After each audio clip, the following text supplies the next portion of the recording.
Welcome to the Deep Dive. I'm Adam. And I'm Grace. And we're both Greek scholars teaching right here at School on X.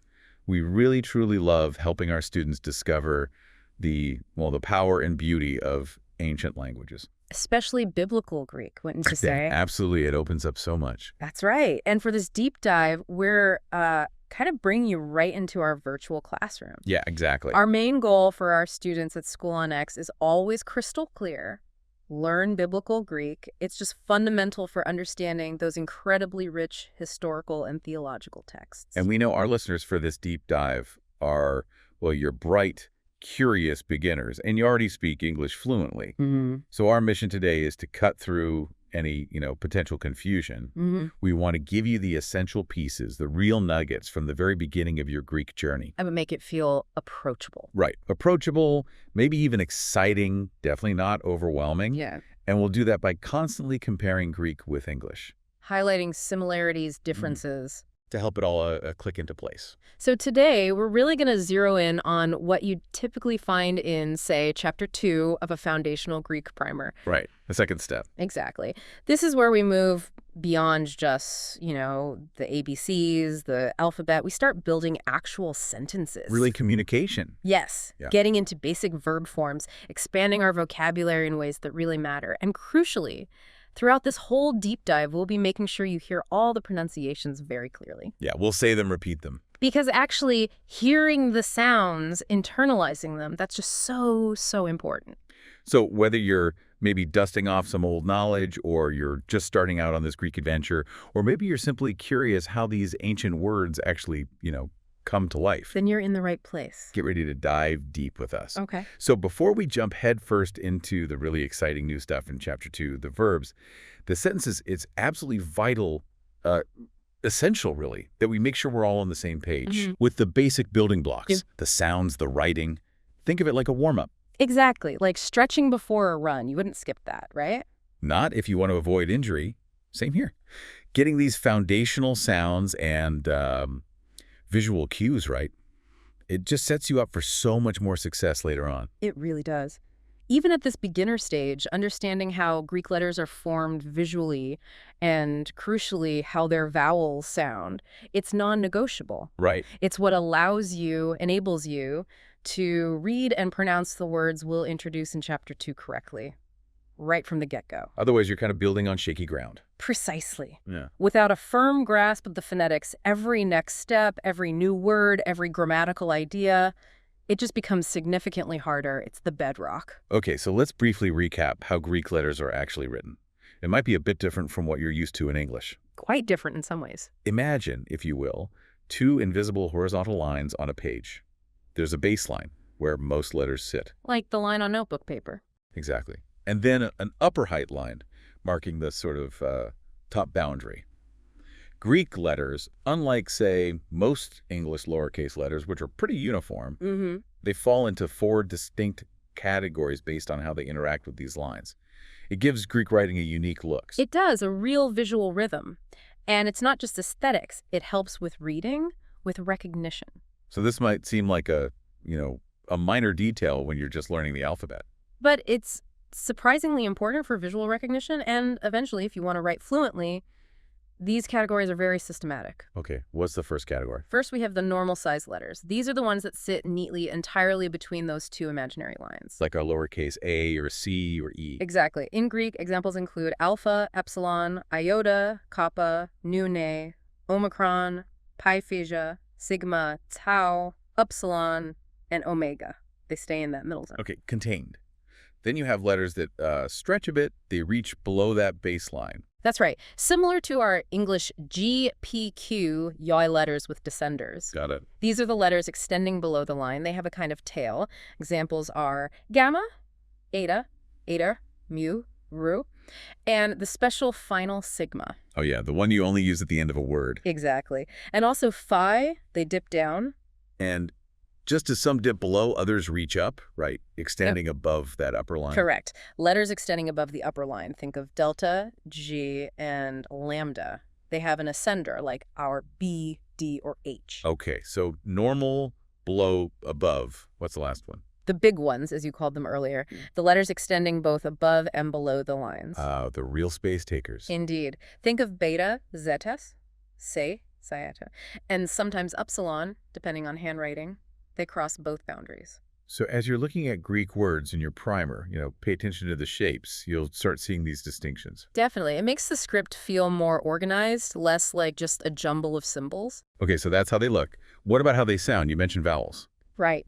Greek has 7 vowels, but they have a crucial feature that English doesn't really have formally: vowel length. And this isn't just about, like, how long you drag out the sound. No, it's more inherent than that. It's a fixed quality of the vowel itself. It affects pronunciation and sometimes even grammar.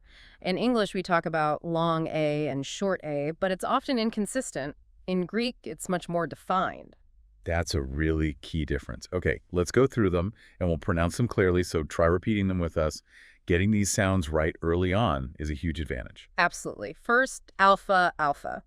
This one's a bit tricky because it can be either short or long. Okay. The short sound is like the A in father, or maybe sofa, a quick open ah, pronounce ah. The long sound is the same quality, just held it longer. Think ah, pronounce. Got it. Short ah, long ah. Next, epsilon. This one's easier. It's always short. It's the E sound in bet or met. Pronounce A. A crisp A. Always short. Good. Yeah. Then omicron. Also always short, like the O in pot or log. Pronounce O. A quick open O. Always short again. Right. A and O are always short. Right. Now, upsilon, this one, like alpha, can be short or long. And the sound, well, it's a bit tricky for English speakers. The infamous upsilon sound. Kind of. It's like the U in French too, or the U in German Uber. Try saying E, but purse your lips tightly like you're going to say. Pronounce short U versus long U. It's that front rounded vowel sound. You see it? Okay. Takes practice. Short or long. Then eta, this one is always long. It sounds like the A in say or way, or maybe the E in pray, a nice long A. Okay, it's long A. Got it. Iota, Yeah. like alpha and upsilon, this can be short or long. The short sound is the A in bit or sit. The long sound is the E in feet or meet. Pronounce white U. Short I, long E. Like sit versus seat. Makes sense. And finally, omega. This one is always long. It's the O sound in go or boat. Pronounce oedo. A full, sustained O. Always long ooh. Okay, so quick recap. Alpha, iota, upsilon can be short or long. Epsilon and omicron are always short. Right. And eta and omega are always long. Exactly. And knowing these lengths, as I mentioned, is really important, especially when we start talking about accents. Right, because the accents tell you where the stress falls. Yes. But it's a bit more nuanced than just stress in English. Greek accentuation is more formal, and it often involves pitch variation, not just loudness. Like a little melody in the word. Sort of, yeah. It gives spoken Greek a characteristic musicality. There are 3 main accent marks you need to know. Okay. First, the acute. This little slash mark indicates a rising tone or pitch on that syllable. Rising, okay. Yeah, imagine your voice going slightly up, like on podo, meaning foot. The stress and rise is on po. Pronounce podo with rising tone. Podo. Second, the grave. This backslash mark indicates a falling, or perhaps better, a non-rising tone. You often see it replacing an acute on the last syllable of a word when another word follows immediately without punctuation. Ah, like a pronunciation smoother. Exactly. It avoids having 2 rising pitches bump up against each other. So adelphos, brother, has an acute if it's alone. But if you say adelphos kai, brother and fe, that acute changes to a grave. Pronounce adelphos versus adelphos kai. It just levels the tone out a bit. Interesting. Okay. Acute is rise. Grave is kind of level or falling, especially before another word. What's the third? The circumflex. Looks like a little tilde or squiggle. This indicates a rising and then falling tone, all on one syllable. A little up and down. Right. And crucially, it can only appear on a long syllable one with eta, omega, or a long alpha, iota, or upsilon. Ah, okay. So vowel length matters here too. Absolutely. An example is doron, gift. That first syllable, do, with the long omega, gets the rise and fall. There's a doron with the rise fall. Doron. Got it. So these marks are basically our pronunciation guide. They really are. As we go through Chapter 2, you'll see them on the vocabulary, and they'll help you sound things out correctly. Okay, makes sense. Foundations are set, ready to build. Let's do it. Vocabulary time. All right, with those foundational sounds and the writing stuff in our minds, let's unlock the really exciting part of Chapter 2, new vocabulary. Yes. This is where it starts to feel like a real language. Absolutely. We're getting the actual building blocks for sentences now, moving beyond just sounds to, actual meaning. And the words introduced in these early chapters, like Chapter 2, are chosen very carefully. They are absolutely crucial. High-frequency words, right. Exactly. You'll see them constantly in biblical texts. It's a cumulative approach. Learn these now, and you'll keep reinforcing them as you go. They form the core. So, Chapter 2 introduces a set of really fundamental verbs, actions, states of being. These are the workhorses. Definitely. We'll give you the Greek, its pronunciation, listen closely, and its main English meaning. Try saying them aloud after us if you can. Okay, first up. Eu, aku. This means I hear. Pronounce awo. Hear that stress. Ako-o. Oh, I hear. And you mentioned this often means more than just physical hearing, right? Like listening or obeying. Precisely. It's often about active reception. Okay. Next. Blipo. I see. Pronounce the B-L-E-H poke. Stress on the first syllable there. B-L-E-H po. B-L-E-H po. I see. And again, this can mean perceive or understand, not just literal sight. Very often, yes. Deeper insight. Good. Keep going. Kinosuk. Kinosu. I know. That gamma is like a G. Kinosuke. I know. And this is that important knowing, often intimate or experiential, not just facts. Exactly. Think relationship, not just information. Crucial verb. Okay. Next one. Roku. I write. Pronounce G-R-H fo. That's a phi is an F sound. G-R-H fo. G-O-H fo. I write. Like graphite or autograph. Easy connection. And significant for scripture, obviously. Immensely significant. Next. Didasko. I teach. Didasco. Yeah. I teach. Like didactic. Another good connection. Central theme in the Bible. Very central. Then theo, the louche. I wish, I want. That initial theta is the, as in think. The louche. I wish, want, can imply a strong will, right? Not just a casual desire. Often implies strong intention, yes. Even divine will. Okay. What else? Lucha. I say speak, tell. Liechko. Alechisko. Super common. Eliko, I say. Like dialogue. Makes sense. Then oluchto. I loosen, destroy. Elishko. Remember that tricky epsilon sound? Lu. I loosen, destroy. And this is a wide range, right? Untying, releasing, abolishing. Yes, it can carry a lot of weight depending on the context. Okay, one more key verb. The big one. Pisto. I believe. Pronouns. Pisteu. Pisteu. I believe. Central concept. And it's more about trust, commitment, faithfulness than just like mental agreement. Absolutely. It implies reliance, placing your trust in someone or something. Foundational. Wow, yeah. Just those verbs alone really dive into key themes. They really do. Now, beyond verbs, Chapter 2 also gives us some vital connectors, conjunctions, particles. The glue words. Exactly. They link ideas, show relationships, small words, huge impact. Okay, like what? Well, the most common is probably kai, primarily and, but sometimes even, or also, pronounce kai, just like our and. Kai, and even also. Simple enough. Men, orchi, oti. This is versatile. It can mean that, introducing a statement, or because, giving a reason. Yeah. Pronounce H-O-T. H-O-T, that because context is key for this one, sounds like. Very much so. And then the crucial word for negation, not. Yes, the three forms. Right. Oti or ukouch all mean not. Pronounce uyu, like okay. And the form changes depending on the next word's sound. Precisely. It's for phonetic flow, like R-A versus an. Okay, break it down again. Simple. Uk is used before a word starting with a consonant, like ulego, I do not say. OU before consonant, got it. Uk is used before a word starting with a vowel that has a smooth breathing mark, meaning no H sound. Like ook, I do not hear. The K just smooths the transition. O-U-K before smooth vowel. Okay. And ook is used before a word starting with a vowel that has a rough breathing mark, meaning it starts with an H sound. Like, picture I do not have. O-C-H before rough vowel, H sound. Okay, that's wonderfully logical, actually. Helps the words flow. It does. It makes speaking it much more fluid. All right. So we have some core verbs, some connectors, negation. What's the next big piece in Chapter 2? The really pivotal concept, verb conjugation. The changing endings. Exactly. How Greek verbs change their endings to tell you who is doing the action, the person, and how many of them there are, the number. It's like how we have I run, but he runs, but much more. Zero.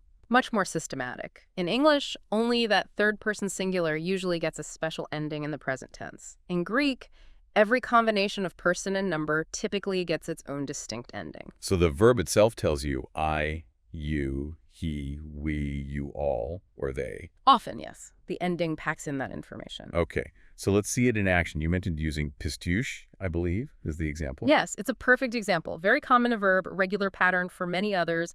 If you learn this one, you've learned the pattern for a whole category. Sounds good.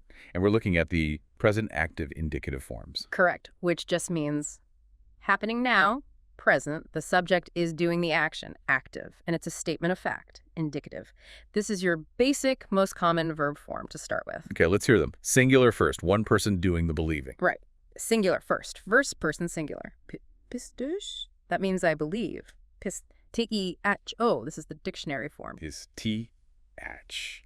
Ooh, I believe. Okay. Second person singular. Piste-uyis, meaning you singular believe. Talking to one person. Pist-te-uis.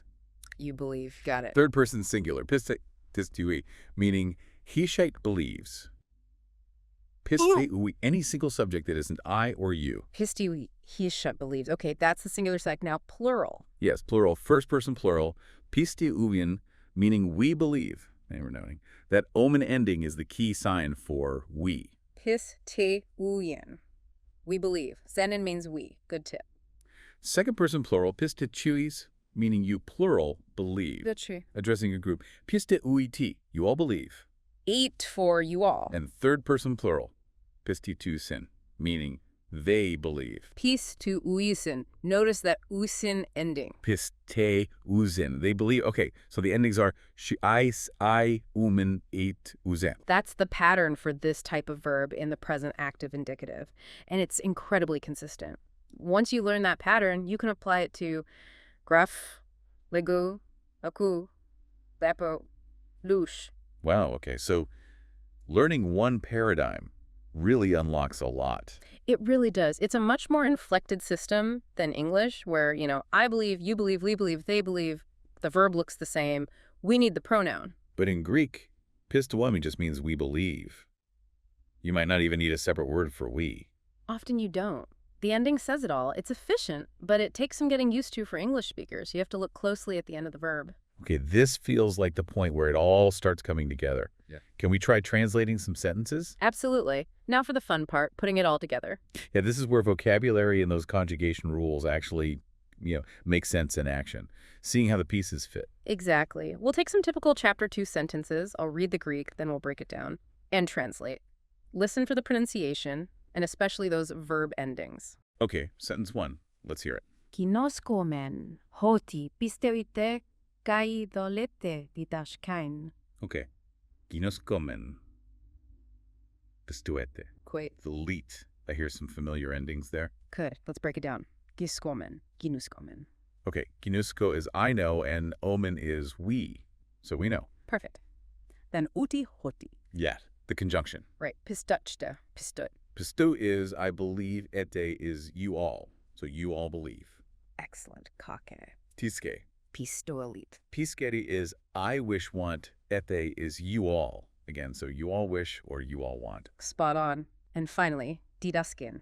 Didasken. That looks like didaski, I teach, but the ending is different. Ein, is that to teach? Exactly. That's the infinitive form. It shows purpose here, what they wish to do. So to teach. Ah, okay. So putting it all together.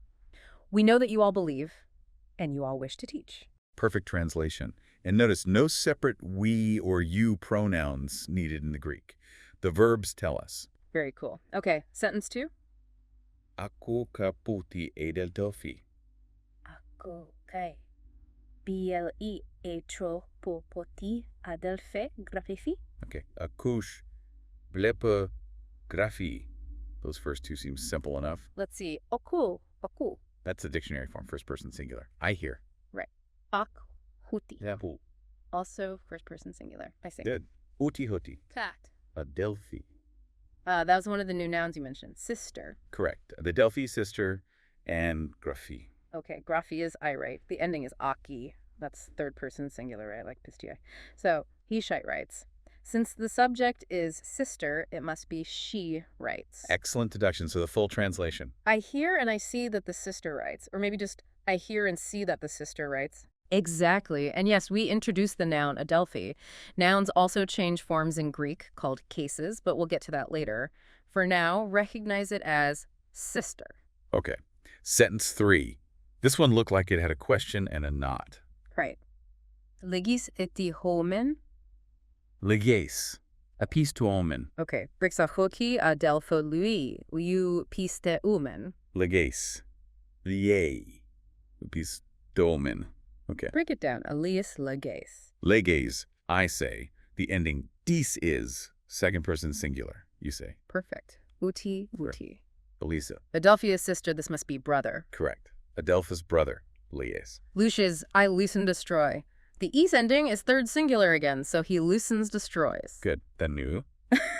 And it's O because the next word, pistomen, starts with a P, a consonant. Exactly right. And pistomen. We saw this one before. Omen is we, so we believe, so putting it together. You say that the brother loosens destroys. Then the second part, we do not believe. Excellent. And you correctly interpreted the first part as a question, even without a Greek question mark. The context suggests it. Great. Can we do one more translation, maybe? Sure. How about this one? Thilomen ekoshin kai ginskain laben. The hiolamen akoen kai ginosken tin alatien. Okay, thilomen. We know omen is we, so we wish want. Akoin, that's the infinitive again, to hear. Kai is and ginosken, the infinitive of to know. So we wish to hear and to know. What's tin alatien? Good breakdown. Titi is the article the in a particular form, and aletheia means truth. So ton alethein is the truth. So the sentence is, we wish to hear and to know the truth. Exactly. A simple sentence grammatically, but it touches on profound themes. Okay, I think I'm getting the hang of putting the pieces together. What about that quiz practice you mentioned? Yes, let's try some quick quiz-style questions. First, translation again. Translate this. Giskatek itasan akosin ekost pistem. Ginuskete hoti adelphai. The lucin akoying kai pistehoying. Okay, kiniskete. Ete is you all. So you all know Hoti is that. Adelphi. If Adelphi is sister, maybe that's plural sisters. Very good deduction, yes. Adelphi is sisters. Keep going. The luzen. Ozen was the third person plural ending, like pistwuzen. So they wish. Akuin is to hear, kai is and, pistuin is to believe. So, do you all know that the sisters wish to hear and believe? Fantastic. Perfect translation and reasoning. Yes, adelphi is plural, and the luzen is the corresponding third plural verb. Great. Another translation. One more. Translate. Puki adelphus coming kaiographomen. Biel iki adelphe sactis adelphe hosi didaskomen kai o grace fomen. Okay, lepai, ie is third singular. He sees. Adelphus is brother. So the brother sees. Hoti is that. U is not. Didaskomen. Omen is we. We teach. So we do not teach. Pi is and. U again not. Graphomen. Omen is we again. We write. So we do not write. Putting it together. The brother sees that we do not teach and we do not write. Excellent work. You nailed the verb endings and the use of u. Okay. Translation feels doable. Yeah. What about that parsing thing? Breaking down the verbs. Yes, parsing. Identifying the tense, voice, mood, person, and number. Let's try it. Remember, for chapter 2, it's mostly present, active, indicative. So focus on person and number. Parski iskate, giniskete. Okay. Giniskete. Tense is present. Voice is active. Mood is indicative. The ending is ete, which is second person plural, meaning you all know. Perfect. Parsalucin, the lucin. The lucin. Present, active, indicative. Ending is usin. That's third person plural, meaning they wish want. Correct. Pars ecoin. A queen. Present tense, active voice, but that ein ending was the infinitive. Right, so infinitive mood. Does it have person and number? No, infinitives don't. They express the verb idea without being tied to a specific subject doing it. Yeah. So just present active infinitive to hear. Got it. So pastistuin would be the same present active infinitive to believe. Exactly right. How about bleepy? Blopoi? Blopoi. Present active indicative. Ending obohi is third person singular. Hesite sees. Spot on. And diaskomen. Gidaskomen. Didaskomen. Present active indicative. Ending omen is first person plural. We teach. Excellent. Last one. Graphomen. Graphomen. Graphomen. Same pattern. Present active indicative. Ending omen is first person plural. We write. Fantastic. You see how breaking them down like that solidifies what each form means? It's a crucial skill. Yeah, it really forces you to look closely at the ending and connect it to the meaning. It feels less like guesswork. That's the goal, moving from decoding to understanding the system. It's interesting, though. Even in these really simple early sentences, like the ones we just translated, it feels like there are already certain themes popping up again and again. It's not just random sentences about, cats and dogs. You're absolutely right. That's one of the fascinating things about how biblical Greek is often taught and about the core vocabulary itself. Even these basic practice sentences start to hint at the kinds of theological and philosophical ideas central to the texts you'll eventually read. Like what, specifically? Well, think about the words we just learned in Chapter 2.